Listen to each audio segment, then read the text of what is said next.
Good evening. I'm Nima Rajan, and this is Forum Daily for Tuesday, August 30th. Tonight, the International Trade Minister is highlighting the cons associated with the U.S. duties on softwood lumber. Mary Ng says they harm Canadian businesses and workers, and they serve as a tax on U.S. consumers who are also dealing with inflation and supply chain issues. Ms. Ng says Canada is formally initiating a challenge of the duties. This will be under the USMCA Trade Agreement's dispute resolution system. The U.S. argues that the stumpage fees that provinces charge for timber harvested from Crown land are akin to subsidies. This is because U.S. producers must instead pay market rates. Now, Ms. Ng says that Canada is willing to work towards a negotiated solution in the long-running dispute. Meanwhile, the federal government is again invoking a little-known 1977 energy treaty between Canada and the U.S. to defend the Line 5 pipeline. Canada is seeking treaty talks with the U.S. for the second time in a year. This is because of the importance of Line 5 to America's energy security. An Indigenous band in Wisconsin is arguing that Calgary-based Enbridge no longer has the right to operate on its territory. Federal judges in Wisconsin and Michigan are hearing court cases aimed at getting the cross-border pipeline shut down. Turning to the fallout from a series of sexual assault scandals involving Canada's governing body for hockey. Despite calls for a leadership change, Hockey Canada's board of directors is supporting its president and CEO, Scott Smith, and his executive team. The scandals prompted Ottawa to freeze its funding, and numerous sponsors also pulled their financial backing. Hockey Canada is under intense scrutiny for its handling of sexual assault allegations. They were against members of both the 2003 and 2018 men's junior teams. Police investigations continue in London, Ontario, and Nova Scotia. Moving to a new report that looks at the connection between race and death from COVID-19. Statistics Canada is reporting some racialized people had significantly higher mortality rates from COVID. Black people had the highest mortality rate, followed by South Asians and Chinese people. The study also found that people with low incomes and those who lived in overcrowded housing and apartments also had higher odds of dying from COVID-19. Turning our attention to Quebec, where the rivalry continues between provincial parties leading up to the election on October 3rd. Coalition Avenir Quebec leader François Legault is campaigning today in a riding south of Quebec City, which had particular disdain for his government's pandemic restrictions. Boussoud is being strongly contested by the upstart Conservative Party of Quebec. The Conservatives were not a factor in the 2018 election, but under leader Éric Duhaime, they have risen sharply in the polls. This was after he started attacking the CAQ for its management of the pandemic. All right, well, meanwhile, the United Conservative Party of Alberta is set to hold its final leadership debate tonight in the campaign to replace Premier Jason Kenney. The 7 candidates will debate the issues in Edmonton in the second of 2 scheduled debates. The deadline to sign up for a party membership to vote was 2 weeks ago, and candidates are now focused on winning support from members as their first or second choice as leader. The winner will be announced on October 6th. On the East Coast, New Brunswick's finance minister is projecting a surplus of $135.5 million in the current fiscal year. Now, that's up $100 million from the estimate by Ernie Steeves in the spring budget. Mr. Steeves credits the increase in revenues to the government collecting more tax dollars because of a stronger economy and population growth. In Ontario, health officials in the York region are investigating reports of several diners becoming seriously ill after a weekend meal at a Markham restaurant. York Region Public Health says it responded immediately by launching an investigation and closing Delight Restaurant and Barbecue. It says officials are unable to confirm the number of people hospitalized or the potential cause of the severe illness. It also says the restaurant remains closed while the investigation continues, and the restaurant is cooperating with the investigation. And if you want to be part of the 2022 Grey Cup in Regina, here's your chance. The Saskatchewan Roughriders have begun registering volunteers to help out during the 6-day event, November 15th to the 20th. The team is looking for up to 1,500 volunteers, and all volunteers are required to fill out an online registration, a criminal record check form, and pay a volunteer commitment fee. Stay with us. After the break, we'll take a deeper look at harassment and threats directed against politicians. We'll be speaking with Dr. Barbara Perry, the director of the Center on Hate, Bias, and Extremism. So stay tuned for more on that. And after, we'll take a look at the cost of climate disasters to the Canadian economy. We'll be examining a recent Aquanomics report by GHD. Stay with us.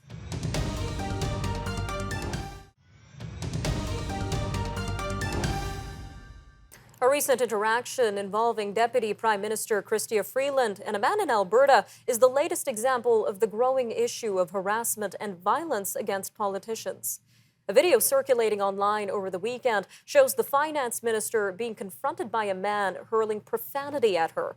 This came as she arrived at the City Hall in Grande Prairie, Alberta. On Sunday, she recounted numerous incidents in which she said she was fearful. This includes a phone call from a man who said he knew where she lived and that she should, quote, watch out. The PM points out that this was not a one-time incident, but something that people in the public, particularly women and minorities, are having to deal with more and more. Well, joining us now to talk more on this is Dr. Barbara Perry, professor at Ontario Tech University and director of the Center on Hate, Bias, and Extremism. Dr. Perry, welcome back to Forum Daily. Good to be with you again. So how do such incidents, including what happened to Ms. Freeland, contribute to the rise of extremism in Canada? Well, I think it's a chicken and egg. I think that the rise of extremism has allowed this sort of narrative to flourish, that it's not just people who are formally affiliated with far-right groups who find themselves or feel themselves to be emboldened, but in fact, common citizens, everyday citizens that aren't necessarily affiliated. So that's, that's feeding into their narratives, but then that is reinforcing, I think, the strength of the far-right movement generally. And going back to a press conference on Monday, we saw federal cabinet ministers saying such incidents are a threat to democracy. But what is the current state of democracy in Canada amid this growing issue of violence and harassment against politicians? Well, it's hard to say. I mean, if we look at the last election, the voter turnout was not great. So I think that's an indication. I think that there was just what were they calling it? The rage index that was just released in the last week or so that shows a lot of dissatisfaction with the state of government. And I think that we hear, in social media forums, a lot of distrust of public institutions, including politics and politicians. So I think that, we're at a different space than we've ever been in that respect. I think there is less legitimacy, less credibility on the part of many people in terms of the way that they view the government and their role. Some people feel left behind, as they say, by the government. And what's interesting is that officials are highlighting that most of these incidents involve women, racialized people, and Indigenous people. So why do you think that is, Dr. Perry? Yeah, and that's another piece of the threat to democracy. It is exclusionary. It's intended to silence these people. And you're absolutely right. I mean, we saw, Singh assailed earlier last year in Peterborough.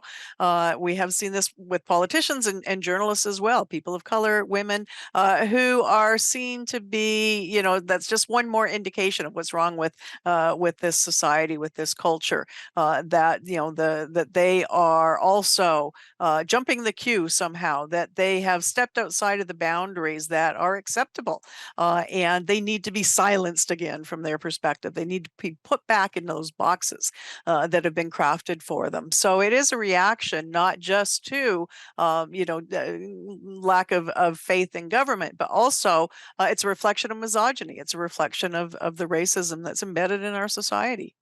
And what do we know so far about the demographics of the perpetrators of such violence and harassment in Canada? Well, so far it looks as if it is predominantly white men, and not necessarily young white men. When we think about the far right, when we think about extremists, I think we think that that is a youth movement. It's really not. We're seeing, I think, much more in the way of middle-aged and older individuals who are being drawn into these same sorts of narratives and ideologies and acting on them in this way. And so this is who we're seeing is that demographic, middle class, working class, middle class white men predominantly. And I guess the big question here would be if this is an issue that our leaders or Canadians themselves need to address, Dr. Perry. What are your thoughts? Well, I mean, that's part of the problem is that our political leaders are also engaging in some of this polarizing speech. So they're certainly not helping. I think they are exacerbating the problem in many respects. So I think that, we do have to hold those leaders accountable and demand that they not only speak out when they see these sorts of incidents, but also themselves refrain from language that others people language that is polarizing in any way, because that just further aggravates the grievances and especially the concerns around democracy and the role of the government. All right, Dr. Barbara Perry, thank you again for joining us today on Forum Daily. It's good to be with you. Stay with us on Forum Daily. When we return, we're taking a look at the cost of climate disasters on the Canadian economy, and we'll review a recently published Aquanomics report. So stay tuned. We'll be right back.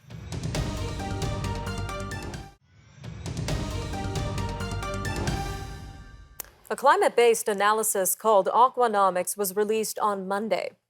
It is estimating that floods, droughts, and major storms that wash out highways, damage buildings, and affect power grids could cost the Canadian economy $139 billion over the next 30 years. The report is by global engineering and architecture services firm GHD, and it takes into account the loss of economic productivity, the shocks to the system when it comes to supply chain prices. The report predicts that manufacturing and distribution will take the biggest hit from water-related climate disasters.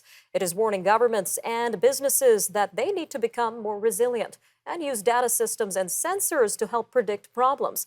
Well, with us now to talk more on this is Ms. Zuliana Mawani, Water and Wastewater Operations Lead for GHD in Canada. Ma'am, welcome to Forum Daily.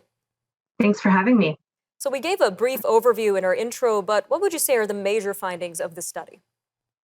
So the major findings were that droughts, floods, and storms could result in huge losses over in excess of $100 billion to the Canadian GDP. We're looking between 2022 and 2050. So that's about 0.2% per annum in the five major sectors that we looked at. Flooding alone, we're saying, will cost the Canadian economy $30 billion in the years leading up to 2050 and makes up most of the direct loss. Some very concerning numbers there. So tell us a little bit more about why GHD decided to conduct this survey in the first place. Well, we all know that we're seeing and continue to see the impacts of climate change and water-related impacts in particular. We saw the direct impacts of flooding last year in the Pacific Northwest. And aside from displacing people and direct damage to infrastructure, there's also the major impact to transportation corridors and shipping routes. And I'm sure many of us wondered what the overall economic impact was. With Aquanomics, we really wanted to take a step further to look at the overall impact to our economy. And can you tell us a little bit more about that for some perspective and clarity for our viewers? Tell us a little bit more about how water-related disasters can impact the economy in terms of cost. Sure. So we looked at at five major sectors. So agriculture, banking and insurance, energy and utility, and fast-moving consumer goods and retail. And then, as you mentioned, the largest impact that we were seeing is from manufacturing and distribution. So that's where I'll start. So of the 9 countries that we looked at, we found that $4.2 trillion in losses by 2050 are expected in just this sector alone. And if you think about it, direct impacts to the manufacturing and distribution sector would be, water scarcity restricts industrial production processes. Flooding and storms can damage assets and energy production. And then we have our indirect impacts, which is really the crux of the Aquanomics report. When you think about distribution of goods, drought interrupts waterborne transportation. And we're seeing this in Europe right now at the Rhine River, where water levels are impacting shipping routes. Floodings and storms can impact road and rail trans infrastructure, as we saw last fall in Vancouver, where torrential rain in BC triggered major floodings and shutdowns. All right, ma'am, just about 2 minutes left here. So let's talk about the solutions. So the report is urging governments and businesses to become more resilient. What would that look like? So 3 areas where the solutions need to be focused. So we need to adapt, so that's building future resilience into new projects. We need to optimize, so get the most out of the infrastructure we have today. And then we need to prioritize, and predictability comes with that. All right, and tell us a little bit more about these data systems and sensors to help predict these problems. How would they help in this situation? So it comes with the prioritized piece. So it helps us, smart devices and sensors allow utilities to monitor resilience within the system in real time. So then they can focus their attention where it needs to be focused to prioritize efforts and be ready when the time comes. All right, Ms. Mawani, what would you say is this report's biggest message or takeaway here? I think the biggest message that we can take away is that we're all seeing and will continue to see the impacts of climate change. By adapting, optimizing, and prioritizing resiliency in our infrastructure, we can be prepared.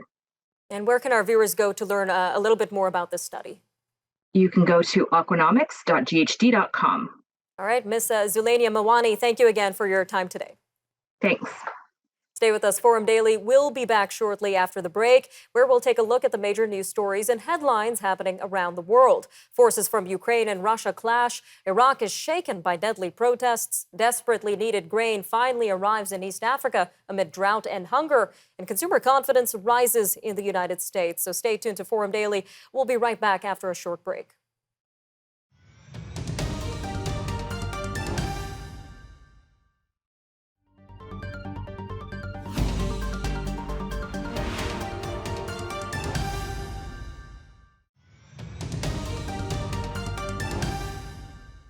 Ukraine continues to fight back against the invasion in the Russian-occupied south.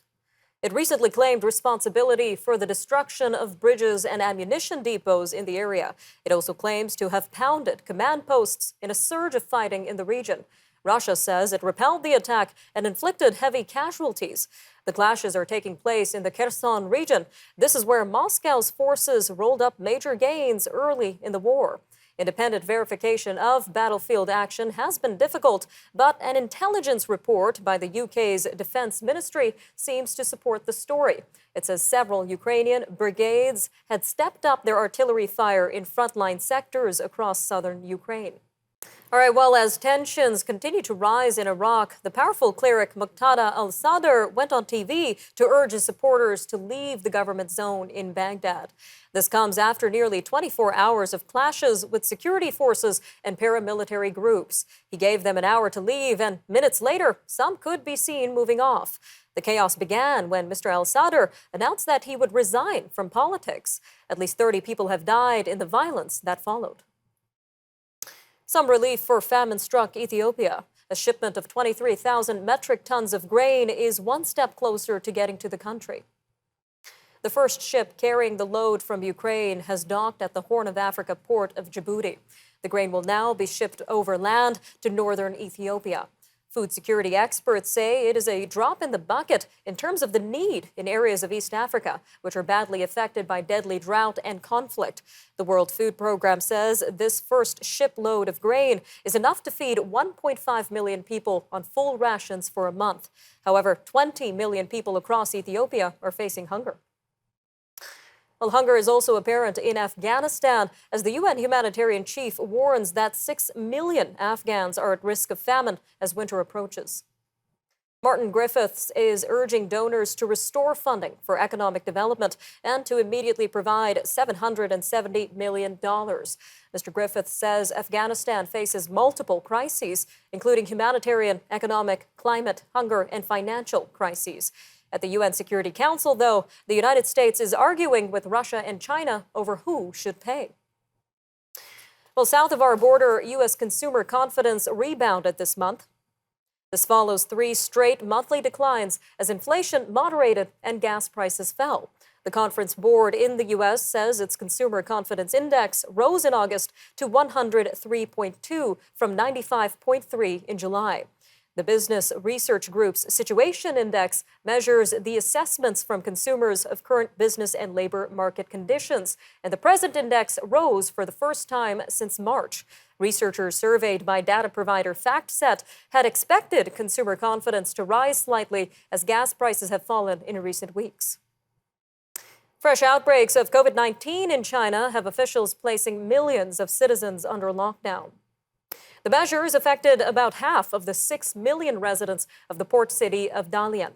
They also impacted 2 other cities in Hubei province. Both cities are around 3 hours from the capital of Beijing. Dalian's lockdown is set to last for 5 days. However, authorities have in the past extended restrictions depending on the number of new cases. While Tesla CEO Elon Musk continues his legal battle with Twitter. His lawyers point to a whistleblower's report as additional grounds for terminating his agreement to buy the social media giant. Mr. Musk's legal team filed papers with the U.S. Securities and Exchange Commission early today. This was to once again try to end the deal following an initial termination notice last month. Twitter's former head of security alleges the company misled regulators about its negligence in attempting to root out fake accounts. This is something that Mr. Musk has claimed for months as a reason that he doesn't have to go through with the $44 billion deal. And a member of the San Diego Zoo's African penguin colony has been fitted with some sweet kicks. The new orthopedic footwear will help it deal with a degenerative foot condition. The San Diego Wildlife Alliance says the 4-year-old penguin named Lucas has lesions on his feet. Now, this is due to a chronic condition known as bumblefoot. If left untreated, bumblefoot could lead to sepsis and death by infection. An organization named Therapaw created custom shoes made of neoprene and rubber to prevent sores from developing when Lucas stands and walks. All right, I'm Nima Rajan, and that'll do it for your look at national and international news for today. Remember, for more news on demand, you could always visit our website and make sure to follow us on social media. All right, Canada, thank you again for joining us today, and we'll see you next time. Take care.